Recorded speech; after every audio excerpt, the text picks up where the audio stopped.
Yeah. What's good? All right, like, subscribe. All right, guys, Levi Apparel, you know where it's at. Um, Yikes, I'm a little late to the game, but we're still gonna talk about it.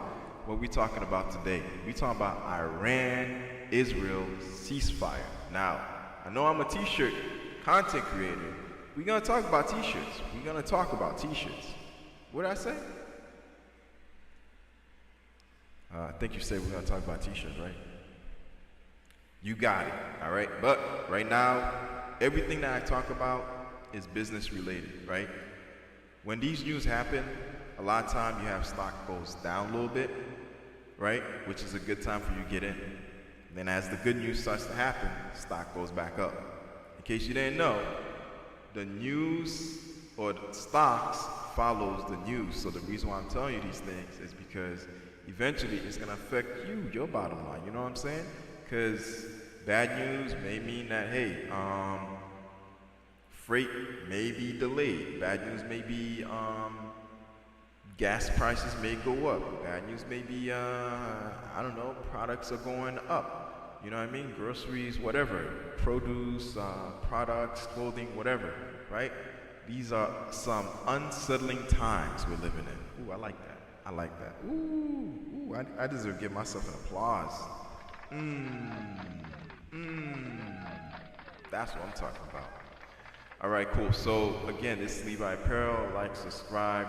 I'm gonna put on Fox News for you, and then after Fox News, I'm gonna give you a description exactly what's going on with this whole Iran-Israel thing, why they doing what they doing, what's really going on in the background. Because, like Anton Daniels always says, check him out, the Millionaire Morning Show. You know what I'm saying? Shameless plug. Yeah. All right, so check him out. So basically, at the end of the day, follow the money. Follow the money. Follow the money. Follow the money. Did I say follow the money? Follow the money. All right, so let's see. All right, cool. So, all right, let me get it started. I'm on OBS right now, so that's what I use to broadcast and do my stuff. All right, cool. So hold on real quick.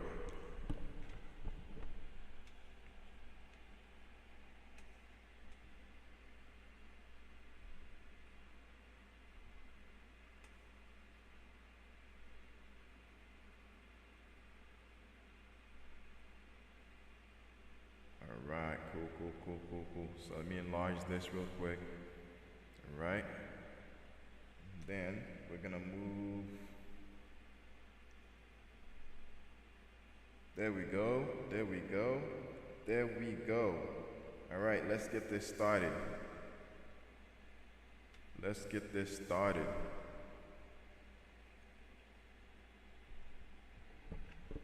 Good evening, everyone, and welcome to the Ingram Angle. I'm Laura Ingram, my angle in moments. But first, tonight, we begin with major breaking news. It's a development that few thought was possible even a few days ago. But with President Trump in charge, we've seen time and time again, the so-called experts are proven wrong.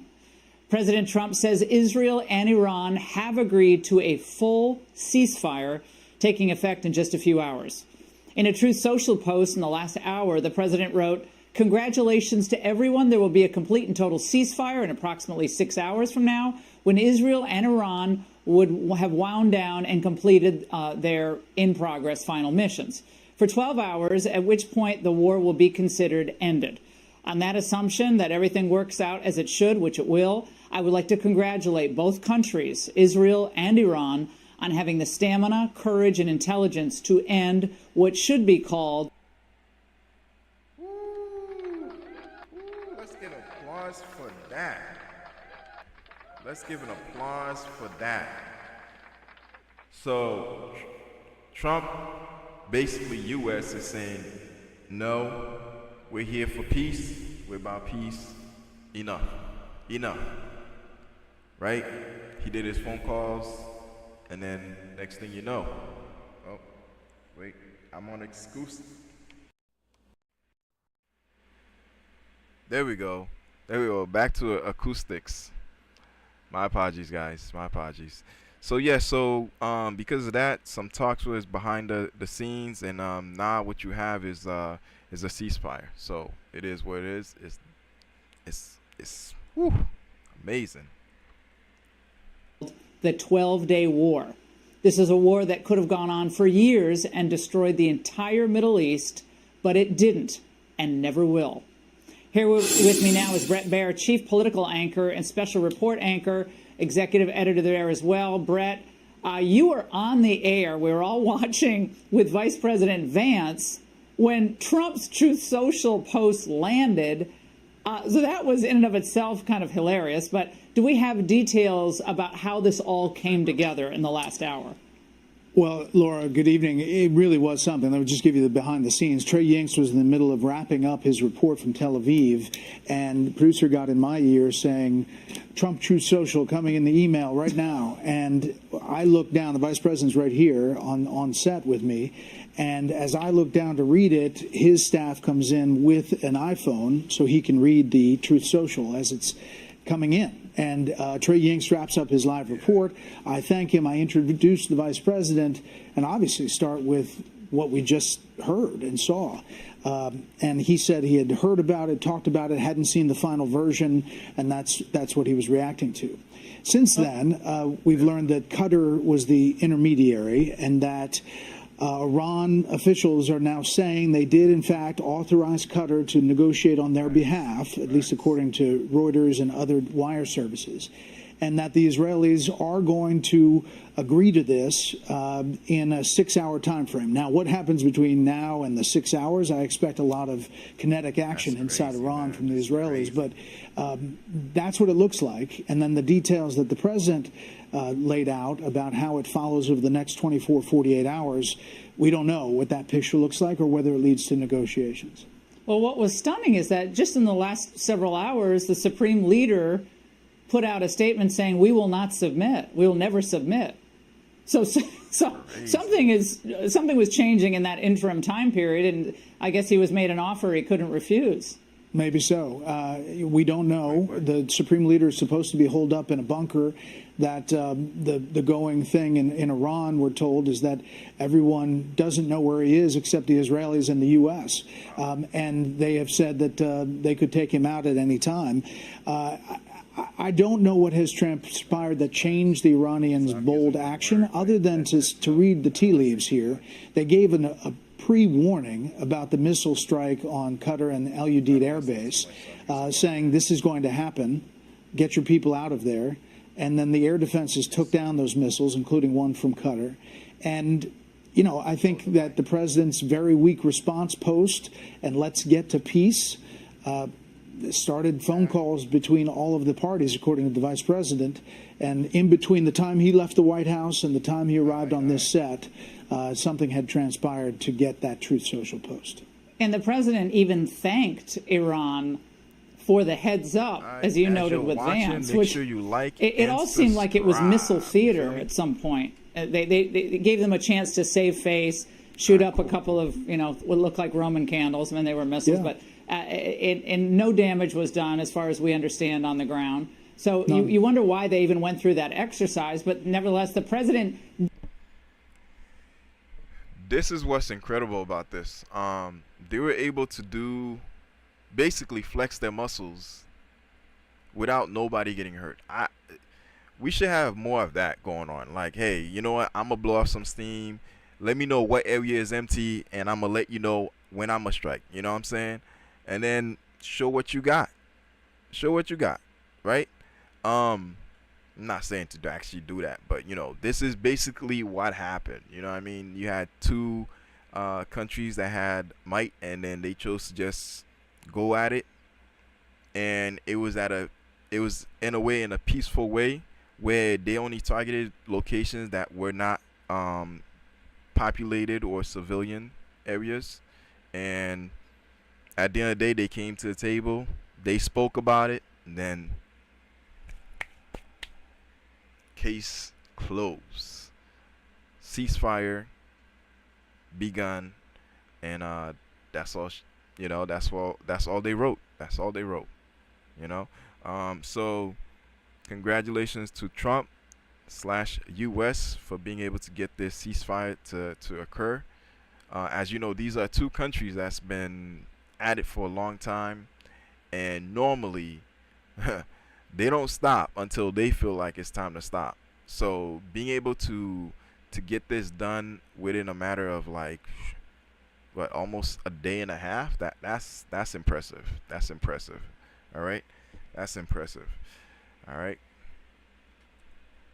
Didn't choose to humiliate Iran in this moment, which I think is that's classic Trump. He wants to give people a way out.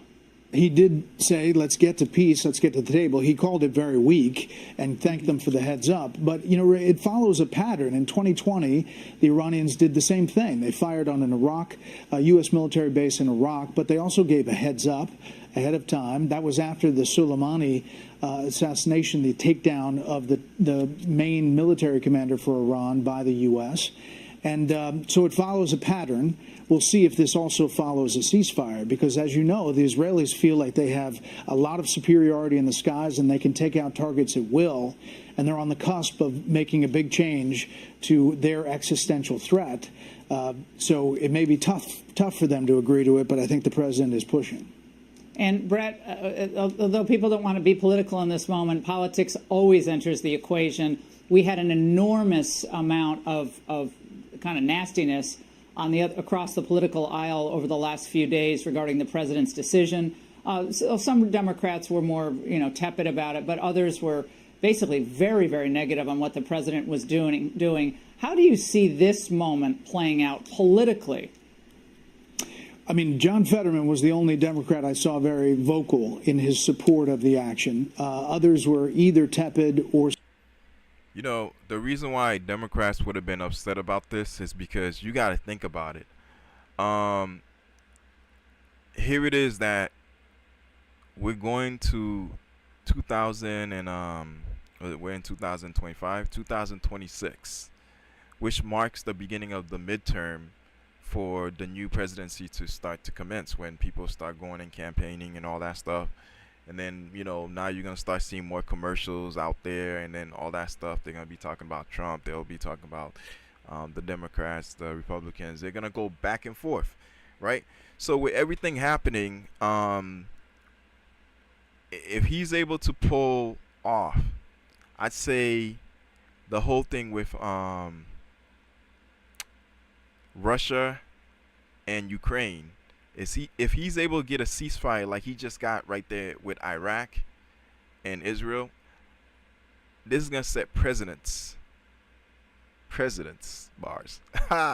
Anyways, yeah, this is gonna set precedents for him to say that, hey, I have this under my belt.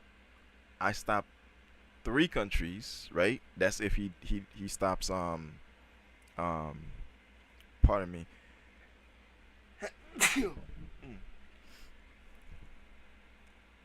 Like it, I mean, right now it'd be 4 countries that he stopped from going at it, right? Which is the beginning was it was India and Pakistan, right? Now this one is similar situation. It's Israel and Iraq, right? Next situation, who knows? It might just be a ceasefire with Putin and the Ukrainians. So, if it's a ceasefire between them and they're able to come up to some kind of conclusion or agreements, what that means is Trump will have actually done what he said as far as his legacy. I mean, who knows? Who knows? We hope it happens, right? Because no one wants war. At the end of the day, I'm glad this ceasefire happened, and the best part, nobody got killed that we've heard of. And currently today, I know that they were talking about how there was like a oops moment where I think something happened with Israel and Iran, where at the last point of ceasefire they stated that something happened where I think Israel, Iran, one of them actually kept going. So Trump said he would talk to him about that and get things resolved, but as we know right now, there's like a ceasefire. So it is what it is, and it's good. It's good so far. So far, who knows? Who knows what might happen next? But at the end of the day, this is good news, right? Breaking news. Breaking news. Good news. All right. But yeah. Now I wanted to say I'm gonna play another video, and on the video I'm gonna play, I will be talking about how the fact that Iran, which is backed by Russia, was able to stop that quick might signal that Putin may be stopping the war on, who knows, Ukraine. Who knows? I don't know. I'm just saying words that I hope come to fruition, because peace is something that everybody wants, right? But yeah, so if that happens, that's going to be big. But as far as we can see, for example, we have Pakistan, which is backed by, I believe China helps them out sometimes. Who knows? And also, China and Russia are good friends. So if that's the case, then maybe Trump has a trump card to play, and he knows those two guys, those two countries well, that he says they're good. He considers them countries that he can talk to. You know what I'm saying? I don't want to say things and put words out there, but yeah, it is what it is. So let's continue. Saying it was unconstitutional and he had to come to Congress first. I think a lot of those Democrats, if you look back at President Obama's actions in Lebanon, in Syria, they were not anywhere near as vocal about the congressional authorization issue back then. Politically, I think it plays pretty well. He's kept his party largely together. There are some vocal voices, as you know, Marjorie Taylor Greene and others, Tom Massey, but fairly small in number and in voice. And I think it really depends how this ceasefire works out and what comes next. Brett, thank you very much. That was an unbelievable interview. Hey, Sean Hannity here. Hey, click here to subscribe to Fox News YouTube page and catch our hottest interviews and most compelling analysis. You will not get it anywhere else. Hi, Mr. Wonderful here. When I choose to invest in a company, it's because I see the potential for growth and real numbers. Start Engine just reported their Q. All right, Mr. Wonderful. All right, cool. Let's get back. Hold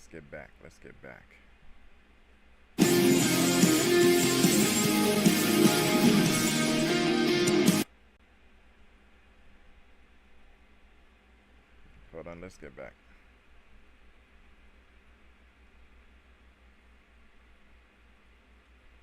Give me a quick second.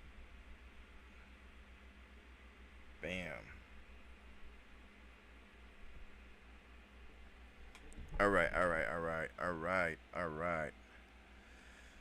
Whoo, it is hot today. Yeah. So, next what I'm gonna do is I'm gonna show you like another video that basically talks about what's really going on behind the scenes, why certain things are happening. This guy channel, he's really good. But yeah, that was Fox News. Thank you guys, that was amazing. Yeah, link is on the description to see their full video and also check out their channel, and also to go to subscribe, like, or whatever you will, and to actually see the full video. You know what I'm saying? Yeah, so like and subscribe, guys. All right, let's go to the next one.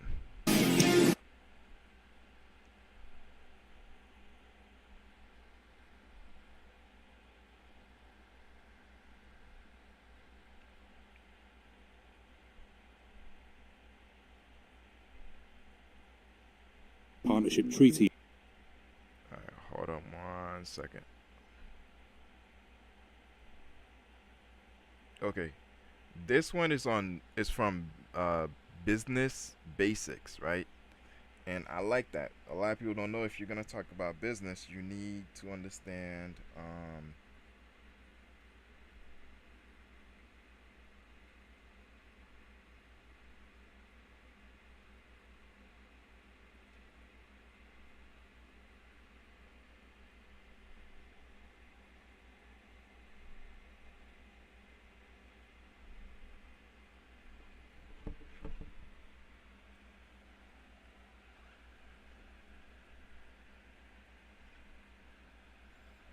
Right.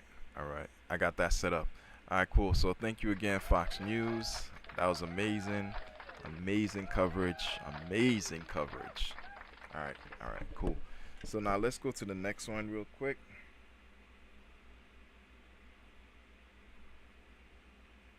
Bam.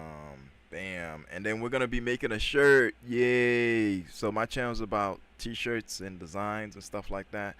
But as you're watching Business Basics right now, we normally follow the news if you want to talk about business, because the news helps you understand what's going on and how to move forward, right? So okay, cool. And immediately after this is done, I'm gonna do a shirt. I'm gonna do a shirt for real, and then after that I gotta get back to my real job, what I'm doing right now as far as like shirt making. All right, cool, let's get this started. When Russia and Iran signed their strategic partnership treaty in January, Again, it this is from formalized a Business relationship Basics. that's been Links on the deepening for description. years. Check 'em But out. with Iran now under sustained and unprecedented attack from Israel, eyes are on Vladimir Putin, and Russia's military capacity to help Tehran isn't what it used to be. If Tehran topples, Moscow will have lost another important ally in the Middle East, undeniably a blow. Iran's supreme leader is making evacuation plans to go to Russia, and his regime is crumbling. Syria's former dictator, Bashar al-Assad, is already living in Moscow after his dictatorship collapsed. One thing is clear: Russia's once strong allies in the Middle East are getting humbled. And this is making Russia very afraid. Iran, in particular, used to be one of Russia's most important weapons suppliers in the Ukraine war. The Iranians also helped Russia to bypass oil sanctions. But most importantly, Iran and Syria were allies to help Russia in its fight with the West. Russia envisioned a grand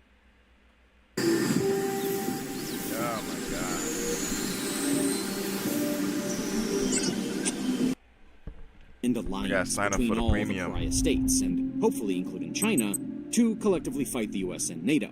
Seeing how this has blown apart, Russia has a big problem. As we'll cover later, what happened in Iran and Syria could also happen in Russia itself. But first, let's go over how important Iran... Alright, so let's stop here. Again, this is the history between Iran and Russia. and Syria were for Russia. The Assad regime fell a while back in December of 2024. And this will explain but we what's shouldn't going underestimate on how much of a blow this as far was as for Israel Russia. also. Bashar al-Assad was Just in little power details, by the snippets. grace of Putin. In 2015, when Assad was about to be toppled by opposition forces backed by the US, Turkey, and others, Russia sent its own air force to help Assad with massive bombing campaigns. Putin even sent the infamous Wagner militia over to fight in Syria. Now, he did this for two reasons. First of all, he wanted to leverage Assad as a pawn to oppose the US in the Middle East. But he also saw Syria's strategic value for Russia. Putin has long been friends with the Assad family, and the Syrian government gave the Russians access to a vital port at the Mediterranean Sea called the Port of Tarsus. They also got an airbase nearby. It allowed Russia to project power in North Africa, Southern Europe, and the Middle East. Or at least it used to. Because in 2024, rebel forces made a sudden comeback. At around this time, the Assad regime was too weak, and it fell within days. The new Syrian government has ended the lease at the Tarsus port, and the Russian forces have begun a slow retreat. All their years in Syria suddenly ended with no result, and Turkey ultimately had the upper hand by backing the rebels. It was also a sign of weakness on the Russian side, because they seemed to abandon the fight against the rebels. Perhaps they were too distracted in Ukraine and had to focus all their resources on that conflict. Now, losing Syria was bad for Russia, but it wasn't the end of the world either. They're already talking to the new Syrian government. And even though Russia might not be able to keep its bases, Syria wasn't Russia's most vital partner. But Russia had no idea how much worse it could get. They didn't know that the same thing could happen to a much more important ally in the Middle East, namely Iran. After all, Iran's vast missile and drone arsenal should have protected it from a conflict with Israel. Also, Russia gave some of its best missile defense systems to Iran, namely the S-300 and S-400 surface-to-air missile systems. It was supposed to keep the Israeli fighter jets at bay, but that didn't work. Israel downed all of the Russian-made air defenses and achieved air superiority above the skies of Iran. This allowed Israel to cripple Iranian military and government targets. It's a threat to the very survival of the Iranian regime, and that's a big problem for Russia.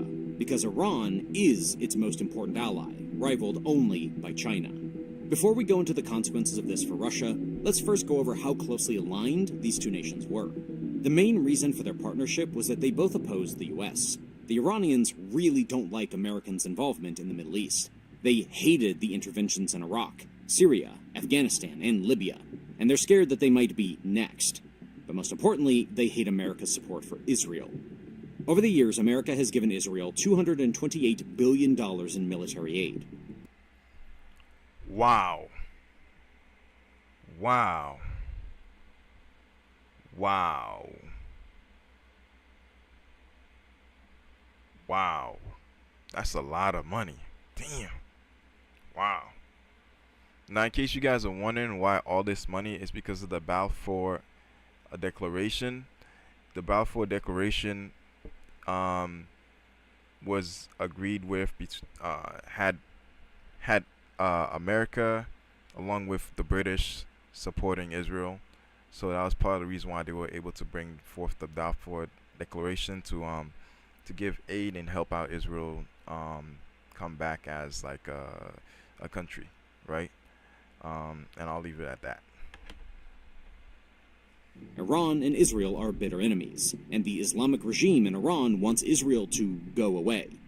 Meanwhile, the Russians don't like America's involvement in Europe. Putin hated NATO's military expansion after the fall of the Soviet Union. Recently, he tried to stop it with the Ukraine invasion, but that's mostly failed. However, seeing how aligned they were, both Russia and Iran started to support each other in recent years. In the Syrian war we talked about earlier, Iran and Russia worked side by side to support Assad, both with the goal in mind to push back the West. Russia also helped Iran to establish its nuclear program, helping to construct the Bushehr nuclear power plant. This built up the Iranian nuclear program that later enriched uranium far above the levels needed for civilian purposes. But after the Russian invasion of Ukraine in 2022, cooperation expanded even further. Iran started to supply a massive amount of Shahed kamikaze drones to Russia to support its war in Ukraine. The estimates vary, but Iran has probably supplied several thousands of them. Iran has also helped Russia to build a factory to make Iranian-designed drones themselves. Now, Iran already started investing in drones way back in the 1980s, so they're more advanced than Russia in many ways. Russia uses these Iranian drones nearly every day in Ukraine, mostly to inflict damage on Ukraine's energy grid and its population centers. And of course, Iran has no problem with these war crimes, just like Putin has no problem with hosting Hamas leaders in Moscow.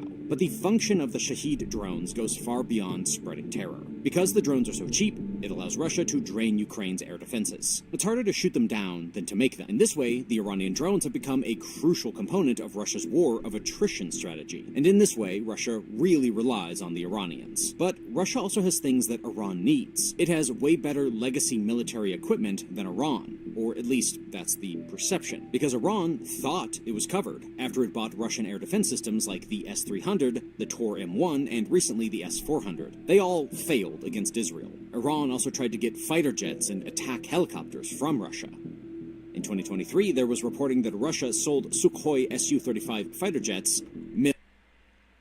Okay, let's stop here real quick. One thing I forgot is, in the beginning, he actually said something that was interesting, right? Russia was able to help Iran build their nuclear capabilities, which was basically used in the beginning for just helping the country grow as far as like having power, energy, and all that. Now, one thing Trump did say is like, why do they need it when they have oil? They have means to purchase and be able to have energy. There's other ways. However, they feel it's good for them to have what they have as far as like nuclear capabilities, I guess. And at the time of when they got aid from Russia, this is when they were able to build themselves and have what they have now as far as like sophisticated I guess nuclear capabilities. But at this point, we don't really know if they have for a weapon, whatever. Who knows? Who knows? But yeah, but other than that, like these are details that's really keen and important. I was just gonna give you the breaking news, but I was like, you know what? Let me find more detail on this so you guys can be informed. exactly what's going on, how it happened, and why they keep talking about Iran's nuclear capabilities. They were able to get it because Russia helped them out, and now they're able to grow to a point where now they're able to do certain things as far as like power, energy for their people. Who knows? This could be profound because let's look at this beyond war and like capabilities of like mass destruction. In other words, right? If you look at it in a way, nuclear capabilities, power to help power cities is big. The type of power that they're going to be able to wield is going to be amazing when it comes to helping people, right? If they do use it for that, they'll be able to power so many different cities, but they can also lend some of that power to neighboring cities or country if need be, if they can, if they do, I don't know, right? To help them get light. So in places where it seemed like it was more rural, now it would look more urban, because with power, it means now they can start to urbanize areas that were more rural, maybe desolate, unable to get power or resources. Now they can actually do things like that, right? If we look at it in the sense of like them doing good, hopefully they do good with it. You know what I'm saying? But who knows? Who knows? Who knows? Who knows? Bill Mi-28 attack helicopters and Yak-130 jet trainers to Iran. This was supposed to be a game changer because the Su-35 is a very advanced. Already passed 21,000. I gotta get that YouTube Premium. Already passed 21,000. I gotta get that YouTube Premium. Iran is way behind in this regard, Guys, even though get they the have YouTube the Premium. missiles. Their imaging satellites have terrible resolution. Their launches into space were failing, and their satellites had unstable orbits. But Russia is helping Iran to catch up. It's launching satellites on Iran's behalf, and it's collaborating with Iran to give it the technical know-how of how to make satellites. Smaller things could be happening with missile technology. Iran is a big fan of missiles, but Russia is better at making them, especially when it comes to ballistic and hypersonic missiles. Russia could be sharing these technologies with Iran without anyone really knowing it. Now, a really wild theory is that this could also be true for nuclear weapons, a field where Russia is definitely an expert. Whether Russia would actually help Iran with this is pure speculation, and it would be a pretty desperate move. Nuclear weapons or not, Russia and Iran are definitely moving closer. In January of this year, the Russian and Iranian president signed a comprehensive strategic partnership in Moscow. One of the goals was to improve economic ties and bilateral trade. Iran and Russia are the two most sanctioned countries on Earth, so the fellow pariah states try to help each other out, so to speak. Russia also wants to use Iran as a strategic north-south transport corridor, allowing Russia to reach the Indian market. Iran and Russia also want to cooperate more with finance, because they're both cut off from the SWIFT global banking system. On top of that, there were plans to expand joint military drills, to have greater coordination of oil and gas, and to collaborate on cybersecurity and cyber warfare. Because the full document is not known to the public, there could be many more things on there. But the tragic thing is that the Comprehensive Strategic Partnership was only ratified by Iran on the 11th of June. 2 days later, a massive Israel attack happened. Chances are that the conflict continues, and if that's the case, the partnership won't be implemented. The Israeli attack also exposed a major flaw in the alliance between Russia and Iran, because Russia didn't really care to intervene. Russia did condemn Israel for this violation of international law, which is ironic coming from the Kremlin, but apart from the statement, Russia has promised no arms support for the Iranian regime, and it didn't send any additional equipment over to Iran. The supreme leader would appreciate some extra air defense. He's gonna say it, but I think part of that reason, in my opinion, is probably because I don't think it's wise to stretch yourself thin, when you, especially as they're going to, while they're at war. So maybe they didn't do that because they didn't want to stretch themselves thin and resources. They want to be able to have resources so they can deal with the situation that they have right now. That's my opinion.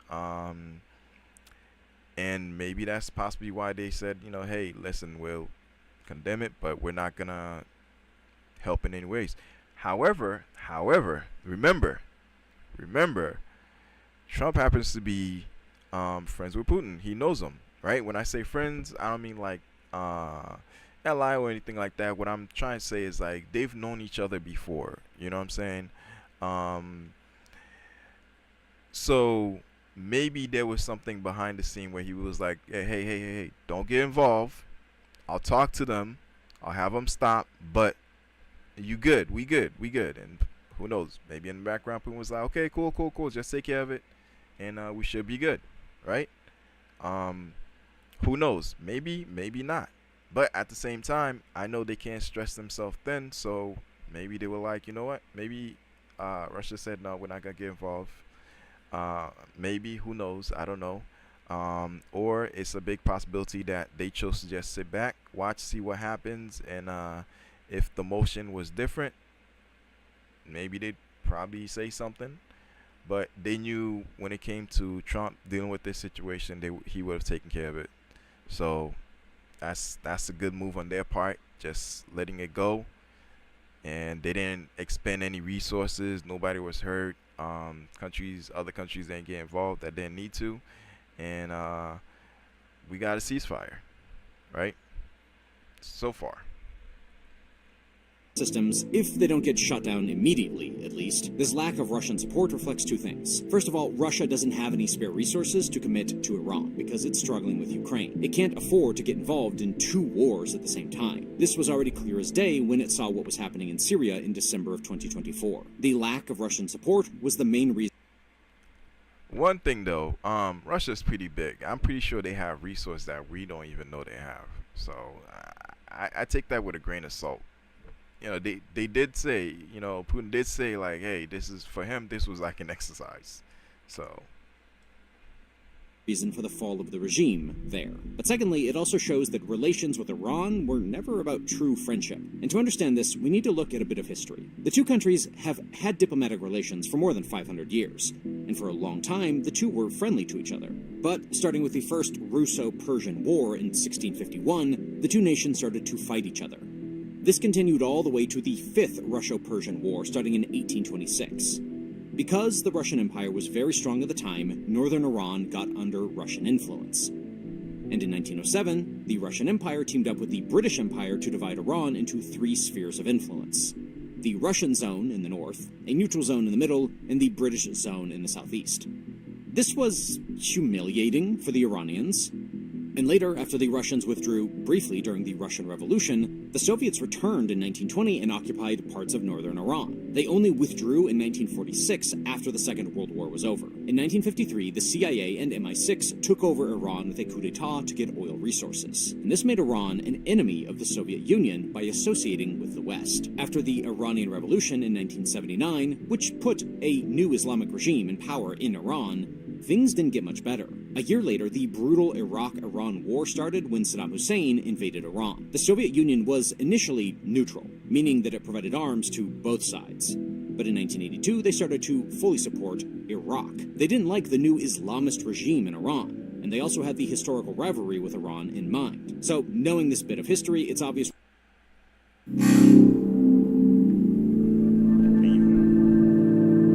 Backbone was originally founded. That's why Russia and Iran aren't the best of friends. But 3 years after the Iraq-Iran war ended, the Soviet Union fell, and this reset the playing field. But to this day, Iran and Russia are not true allies. Both countries want to be extremely powerful, but they just so happen to be in the same camp when it comes to opposing the West. Beyond that, there's not really a lot of agreement.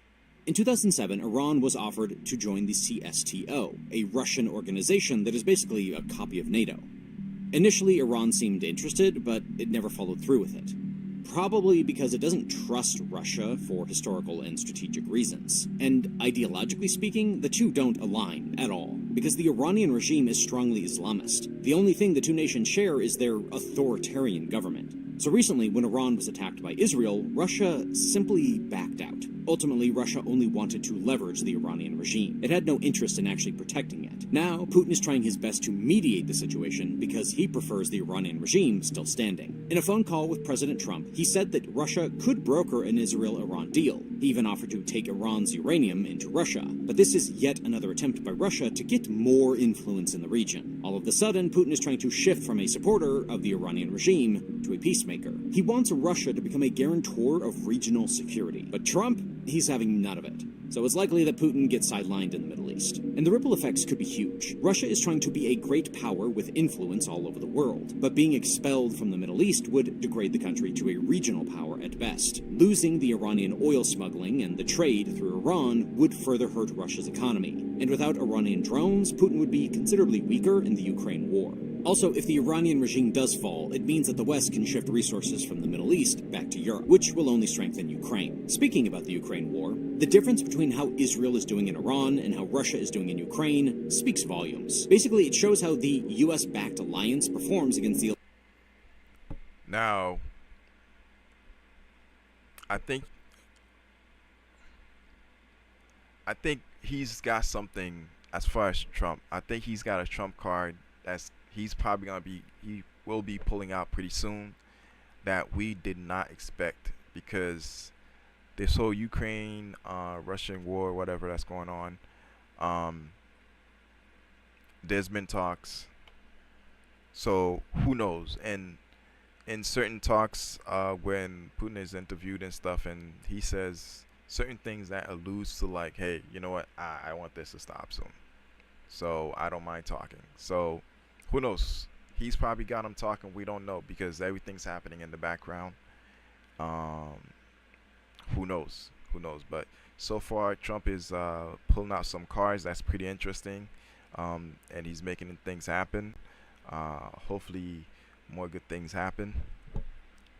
The alliance of pariah states. Russia has been fighting Ukraine for several years with very minimal progress. But in several days, Israel has crippled many parts of the Iranian military. Russia is losing a ton of aircraft in Ukraine, but Israel can operate freely in Iran's skies to bomb targets without losing a single fighter jet as of now. Russia can't target Zelensky and his military commanders, but Israel has been able to eliminate the top of the IRGC. And the list of comparisons like these goes on and on. It certainly seems to suggest that the Western militaries are superior, with better weapons, better technology, and better intelligence agencies. Because what Ukraine and Israel have in common is that they're fighting with Western funding and Western arms, and are being informed by Western intelligence services. The United States in particular is their biggest backer by far. Not to minimize their own contributions, of course. Now, if we look at these two conflicts, in Iran and in Ukraine, it raises some interesting questions. Because if Iran is so weak, what about Russia? There are a lot of similarities between the two. Both countries reached way beyond their capabilities. Iran tried to take on the Middle East with its axis of resistance, but it's now crippled. By picking a fight with Israel, it seems like the Iranian regime signed up for its own demise. The same goes for Russia, which wanted a sphere of influence way beyond its national borders. But it made a big miscalculation in Ukraine, because it didn't expect to be fighting a proxy war with NATO. To be fair, there's a major difference between Russia and Iran. Russia has the biggest arsenal of nukes in the world, closely followed by America. Meanwhile, Iran has no nukes. In a way, these nukes serve to protect the regime from foreign countries, because no one wants to try out whether Russia's nuclear threats are legitimate or not. That's precisely why Iran was also pushing for nuclear weapons. But nuclear weapons won't protect a regime from its own population, and with less and less allies, Russia is left to solve its war and its economic problems on its own. The pressure will only increase over time, which means that the regime... Alright, so we're gonna stop it here. Let's go back.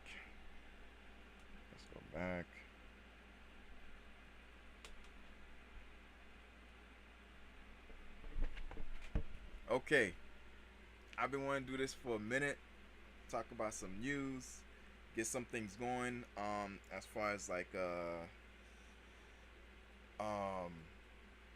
what's happening.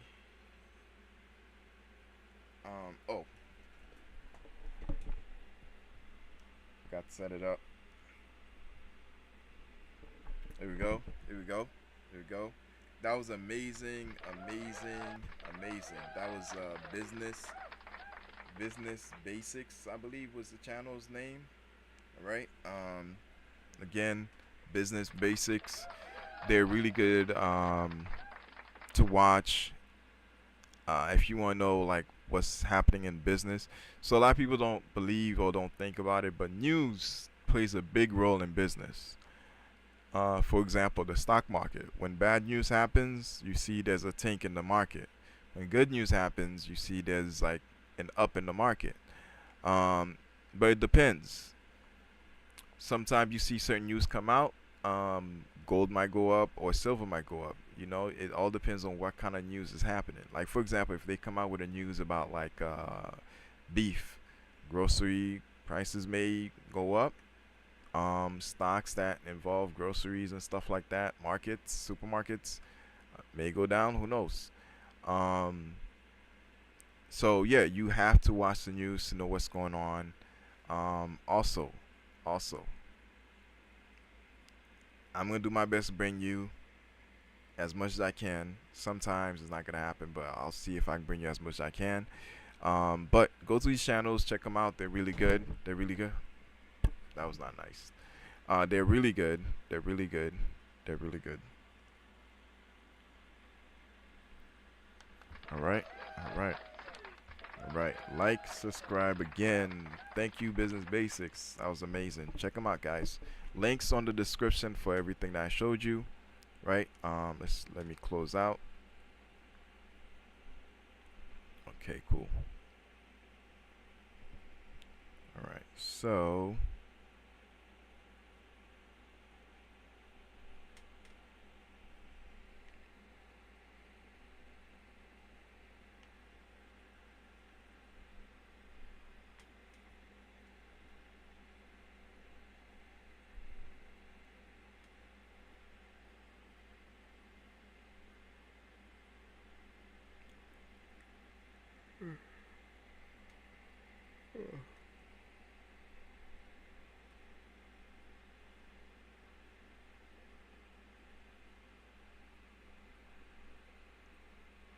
hold on 1 second.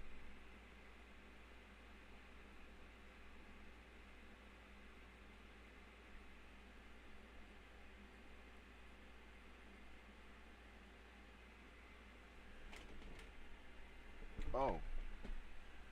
Oh, the printer's not on. All right. You know what? I'll just move forward without it. Oh, it is coming on. Why would they need the printer connection? That's weird.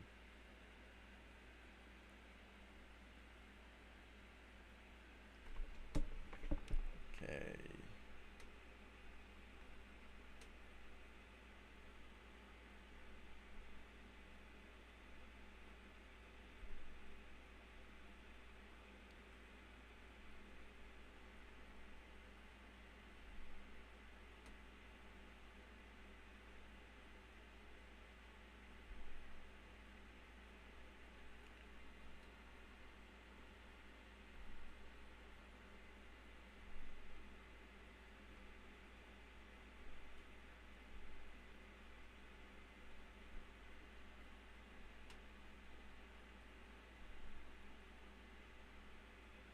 All right, back to t-shirts, scheduled news. All right, all right. Regularly scheduled program. Okay, cool. So we have the logo for the come on. Bam. So we have the logo right here. That's the logo we're using right now. Okay, cool, cool, cool. So that's what's going on. So I'm gonna go to my machine. Send it to my machine real quick. Hold on. Alright, send. See if we can print it out.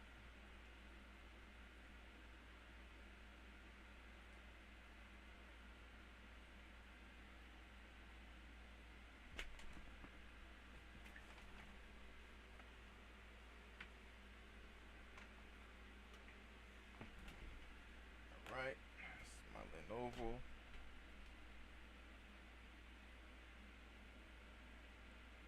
I gotta hurry up because I got some stuff I gotta go do.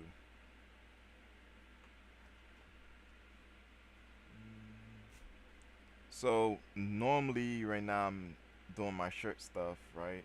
Today it's all about totes that I'm doing, but I said to myself, you know what? Let me get this news going because right now the studio is a little bit too hot. So turning on the heat is just gonna cause some issues as far as like, you know, it being too hot.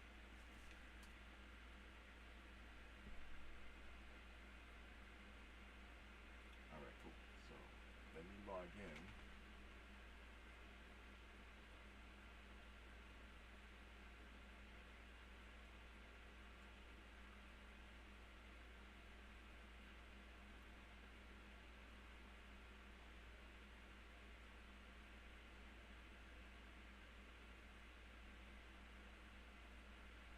All right, so right now we got that on. Let's have the printer print one. This is my DTF printer. Bam. Okay, cool. So, see the printer? All right, so you see the image, what I'm printing. Now let's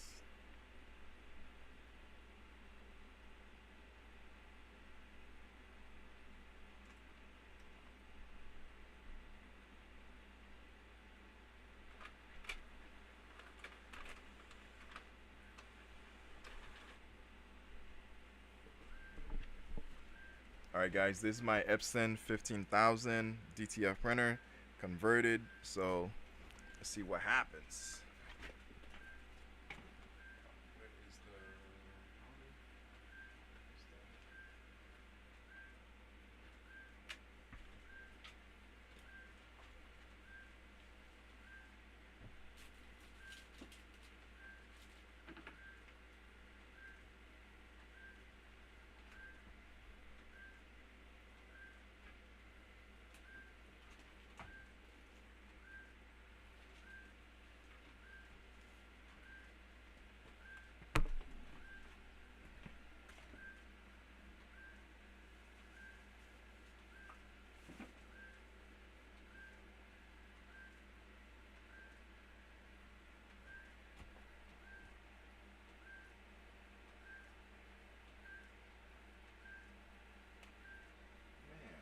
it's one thing after another.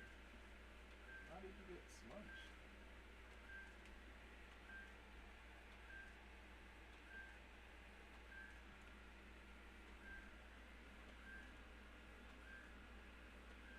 Well, good thing early I made a copy. Nothing ever goes well on live, so it is what it is. So I made a copy. I don't know why I decided to just smudge. Like, that's weird.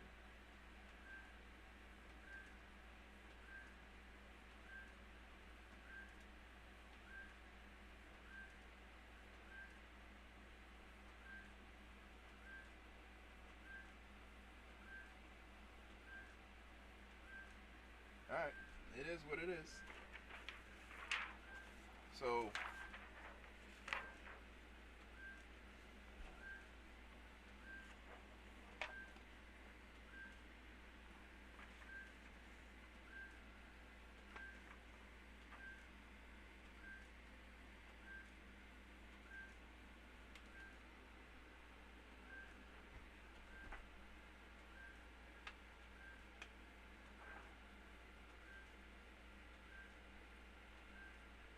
it just keeps smudging.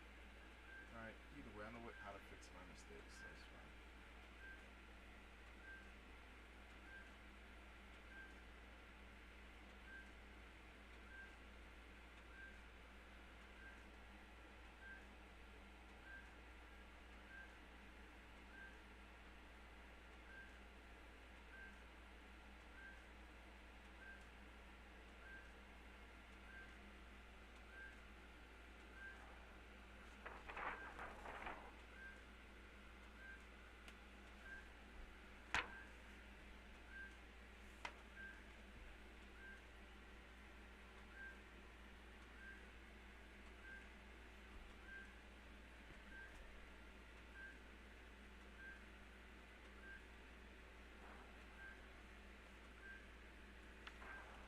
So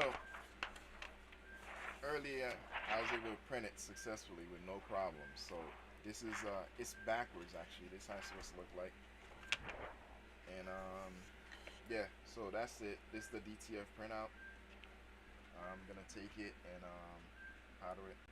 I don't know what. Whatever you're doing live, things happen, so it is what it is. I thought ahead and I said, heck with it. Alright, cool. So this is what I got for this one. It's basically the same thing. So we'll put this one here. And like I said,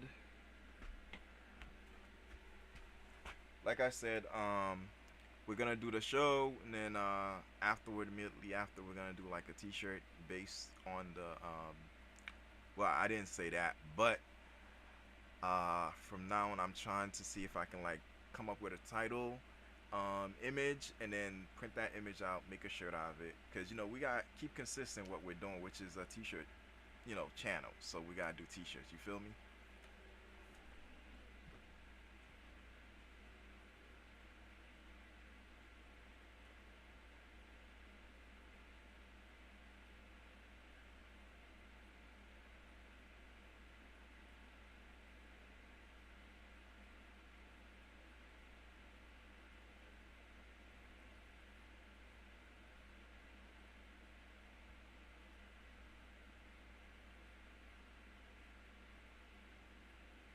Yeah, man, I'm just trying to find a good t-shirt.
All right. Okay, it is what it is. We were able to find a shirt. This is a Gildan Heavy Cotton. It is an extra large, right? I'm mostly a large. I'm not an extra large, but I'll give it to somebody. If you want anything done, let me know. Check out the website. All right, let's do this.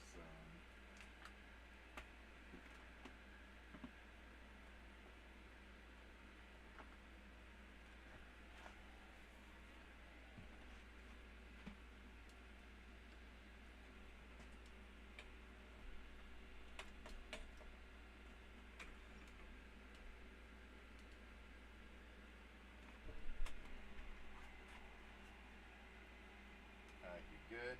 Okay, cool. So, earlier, this is where I printed out. So, this ink is shirt ink, right? The printer that's over here, this printer right here, it prints shirt ink. It lays it on this right here is called film. It's coated so the ink can stay on there, and then you just transfer it. But to do so, you need something called DTF powder, right? And all DTF powder is basically it's a type of like adhesive.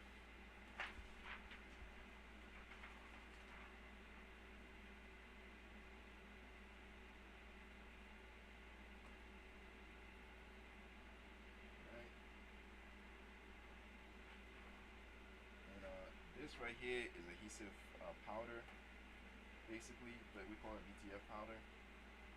Spray it on here. You can get this salt shaker from Amazon. When I go back to when this is over, I'll put the description on there so you can see it. I prefer using the salt shaker because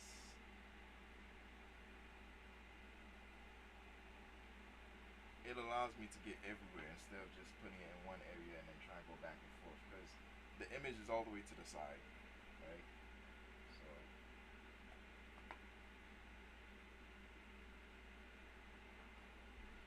okay, and all you do is just push it side to side.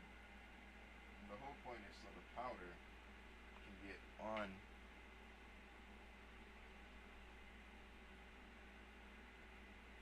the image and just coat it.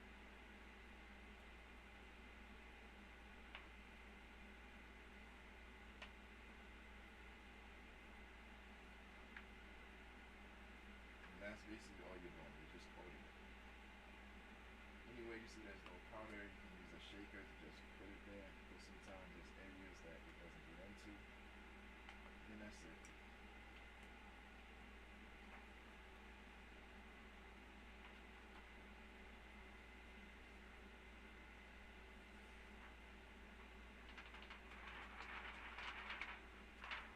Okay, now you turn it away from you, right? Give it one of these. And all that does is anything fine powder that's not supposed to be on the image gets removed, and then that's it. Call it a day.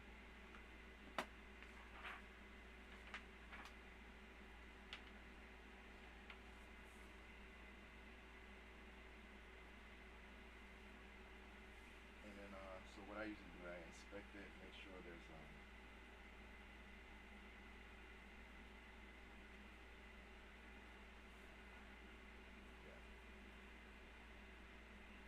that's good enough. Give me a quick second. There's one area I really want to have powder.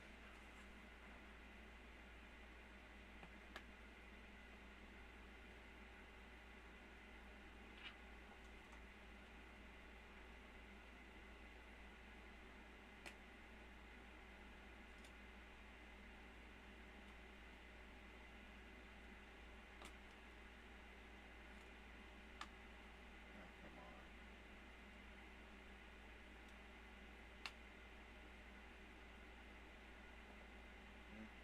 Everything happens while it's live.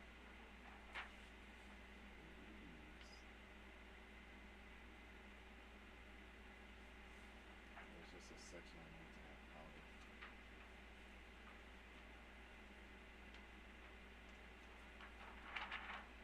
Okay, cool. We're gonna put it right here. Close this up.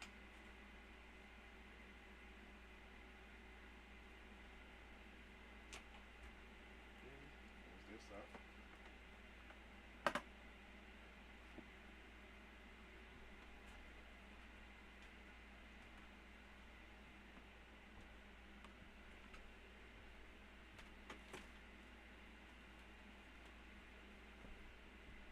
Okay, next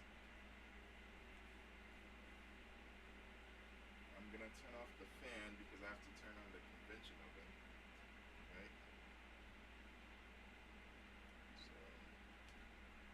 let's listen to this right here.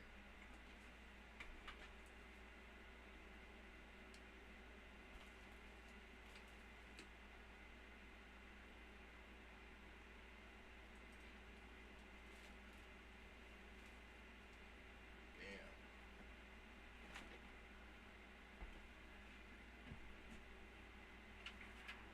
Okay, so we're gonna take the DTF powder. Oh, I gotta cut it for a second.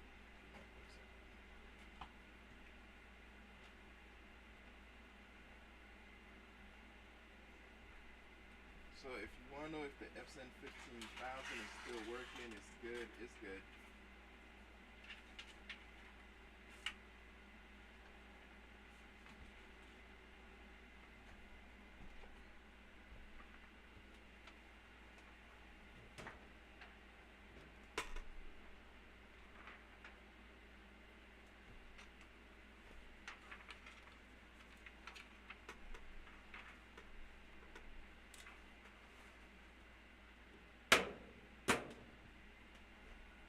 Alright, so let's turn it off. I'm gonna turn off the heat. Okay, I put it for about 10 minutes. Good 10 minutes. 10 minutes is too long. About 7 minutes is better. Alright, I'm gonna step out real quick because no heat means it's gonna be hot in here. So give me a second, I'll be right back. And take my phone with me real quick, check the live, see what's going on.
oven is off.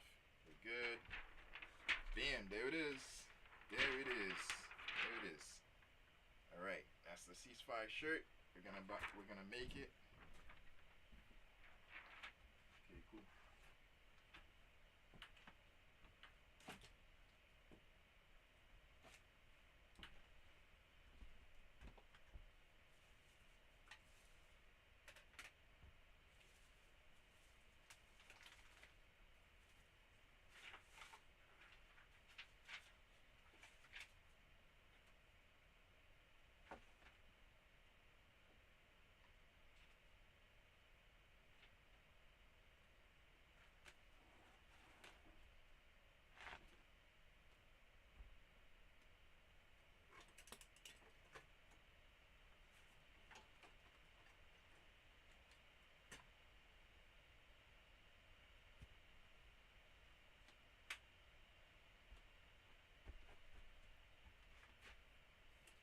Right, next.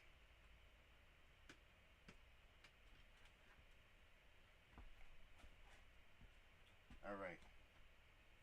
So what we're about to do is this, right? This is a heat press. We're gonna take this shirt right here. Bam. As you can see, it's blank. There's nothing on it.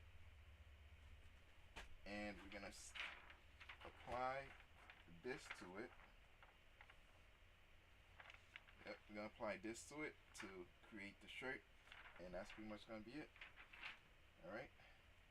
So before I do that, I need the heat to rise up.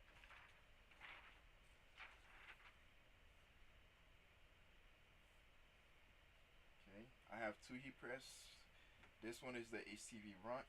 This is the regular one. Both of them are automatic. Alright, okay. Man, temperature's going up a little bit, so I can't wait for that to be done so I can put up the AC. If you're wondering why don't I just turn on the AC, I can, but I haven't upgraded my electricals yet, so whenever I plug in too many things that involves heat, as you know, anything with heat runs up the power higher than regular, regular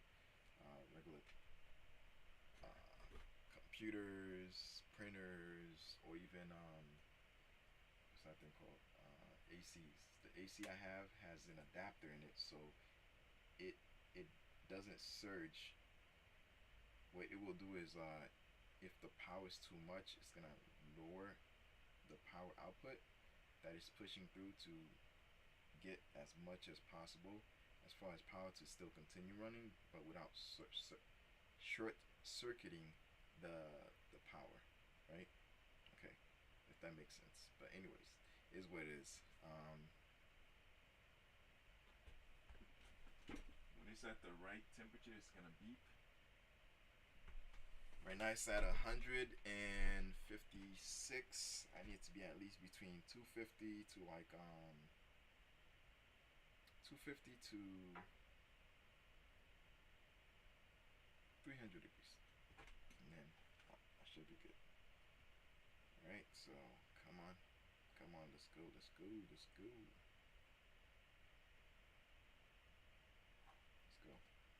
In the meantime, yeah, that's it.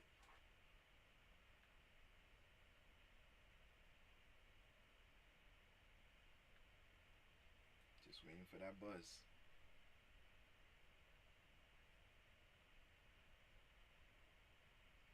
So, in case you guys didn't know, I had gotten a Epson 1400. The Epson 1400, it started working, then it started messing up. So, it is what it is. I'm not gonna push it to go beyond what it's supposed to do. But currently, it stopped working. So anything I want to do is out the door.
it's 200 degrees now. 226, I think.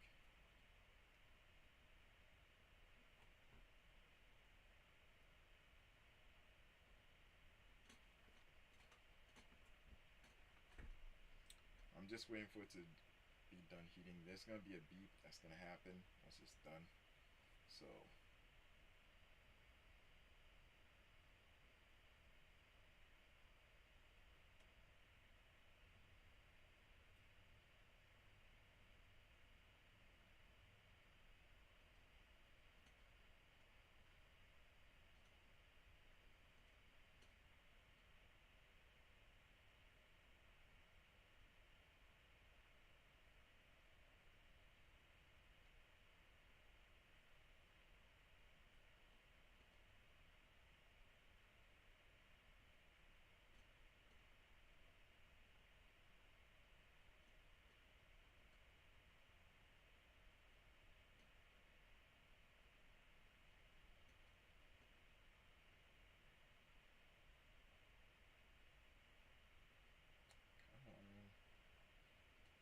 again, if you're here, like and subscribe, and later on you can also like and subscribe. I appreciate you guys for stopping by. So like I said, topic what we're talking about, shirts, then we out.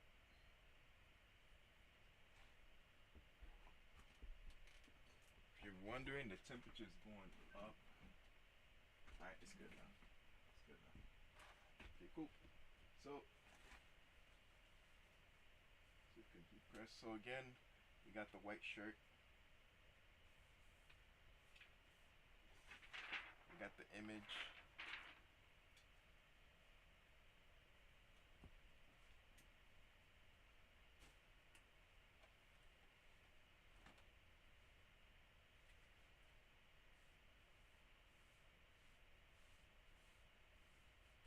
Okay. Gotta make sure the angle of it is good. Right. We're gonna use this right here. This is what I have as a shirt aligner. Right. This is also a pull-out drawer, so you don't get your hand on the actual heat platen. Line this up. Tuck it underneath. Push it forward.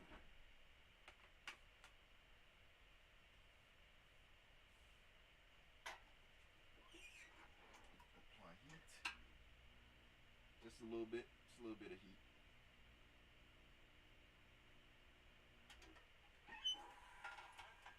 Bam, there you go. Now as you can see, it's nice and smooth.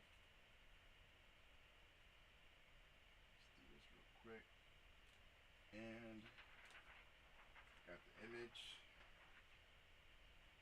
Alright, where are we putting this?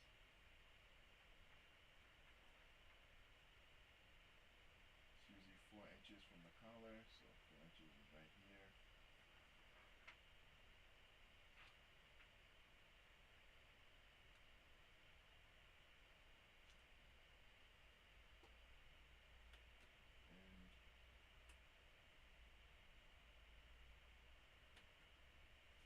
Line it up nicely. Once you have it lined up,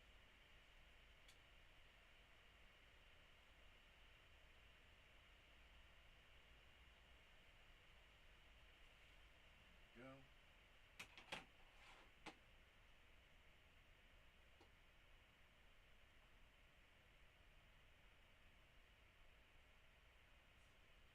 Oh man.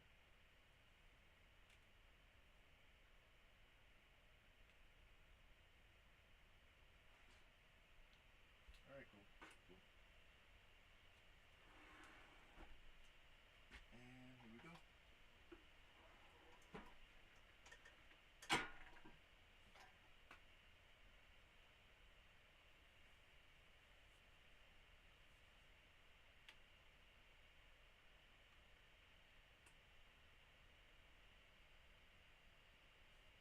So I have this shirt right here, and what I'm gonna do with this shirt is this, right? So the image is a cold peel, so that means you have to let it cool down before you peel it out. Right now, there's hot peels, but I'm using cold peels. For those of you who are used to watching my channel, you know what that is. For those of you who are new, it is what it is. You'll find out eventually. If you're not interested, you're not interested. But yeah.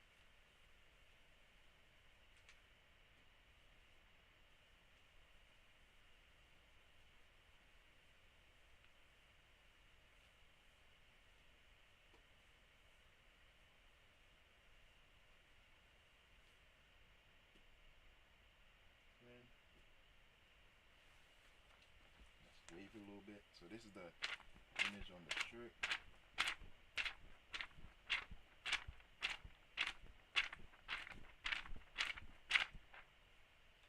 Right. Usually I have a cold block, or I'll just put everything on the side. So it's starting to feel nice and cool. Right. Then this is when you just remove it.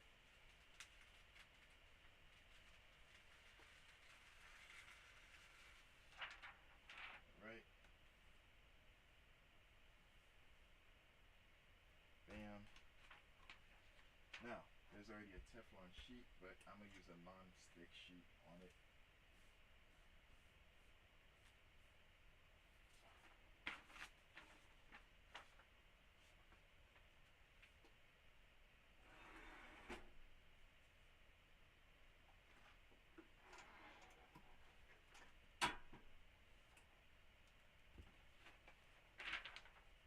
And this is what's left. What's left. The rest of it is just trash.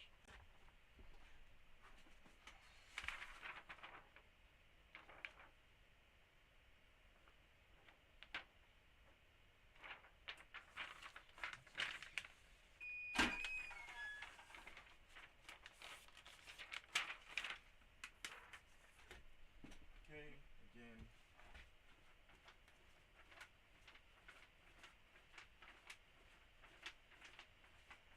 This is cooling it down as much as possible.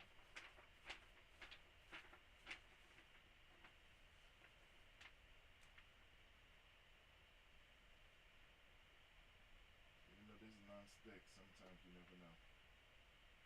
Never know. This is live, so bam. There we go.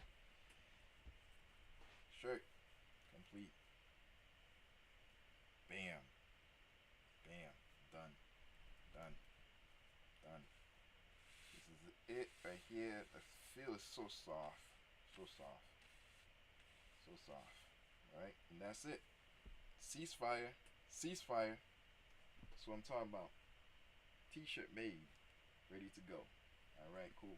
So I'm probably gonna give this to a friend because I'm actually I am a medium to large guy, so that's not gonna fit me. Always turn off your heat press. Always unplug it. Alright, cool. Let's bring this down a little bit. Alright.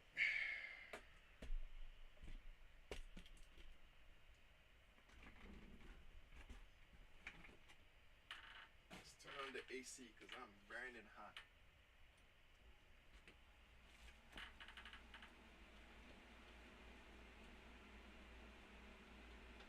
This guy is on fire. Alright. Woo. The studio is hot.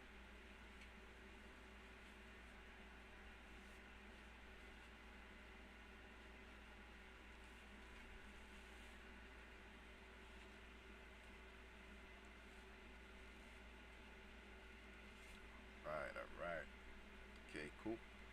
So,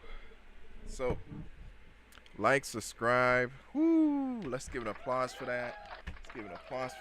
All right. Where is it? Bam. So again,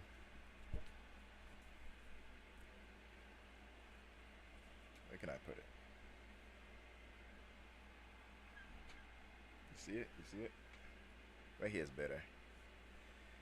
So that was it.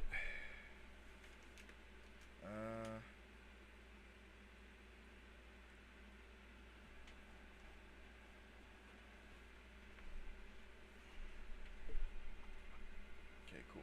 So this is it right here. Bam. You know what? Let me fold it a little bit and then just put it right here. Bam.